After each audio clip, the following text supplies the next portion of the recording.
เคยที่บำบัดเท่านึงแล้วยิ้วใส่สมทนาจักเดือนเป็นจักปีอยู่6 เดือนออกมาปีในเวลาประมาณ 15:00 น. ของวันที่ 16 สิงหาคม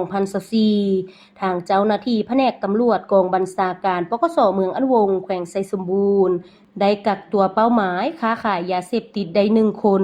พร้อมทั้งกวดค้นตัวของเป้าหมายผ่านการกวดค้น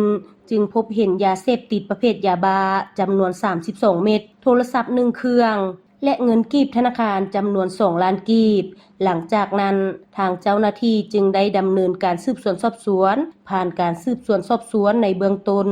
จึงรู้ว่าเป้าหมายชื่อท้าวปาจิตวิมงทองอายุ30 ปีอาชีพประชาชนอยู่บ้านทงคูนเมืองอนุวงศ์แขวงไชยสมบูรณ์ผู้เกี่ยวแม่นได้ยอมรับสารภาพว่ายาเสพติดที่ทางเจ้าหน้าที่กวดพบแม่นของผู้เกี่ยวแท้และยังมียาบ้าอีกจำนวนหนึ่งอยู่เฮือนของผู้เกี่ยวตกมาฮอดเวลาประมาณ 8:20 น.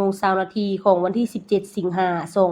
2024ทางเจ้าหน้าที่จึงได้ประสานสมทบกับอำนาจการปกครองบ้านทงคูนเข้ากวดค้นเฮือนของผู้เกี่ยวจึงพบเห็นยาบ้าจำนวน27 เม็ดท้าวปาจิตวิมงทองได้ให้การว่ายาบ้าที่ผู้เกี่ยวนำเอามาเสพและค้าขายนั้นแม่นผู้เกี่ยวซื้อนำคนที่บ่ฮู้ชื่ออยู่นครหลวงเวียงจันทน์จำนวน2 ครั้งครั้งที่1ซื้อยาบ้าจำนวน50 เม็ดและครั้งที่2ซื้อยาบ้าจำนวน70 เม็ดภายหลังที่ซื้อยาบ้าได้มาแล้วผู้เกี่ยวแม่นได้เอาไปขายต่อให้กับพวกวัยรุ่น1 เม็ดในราคา 25,000 กีบปัจจุบันทางเจ้าหน้าที่กองบัญชาการปกส.เมืองอนุวงศ์แม่นกำลังดำเนินการสืบสวนสอบสวนเพื่อขยายผลหากลุ่มแก๊งที่ร่วมขบวนการขายนำกัน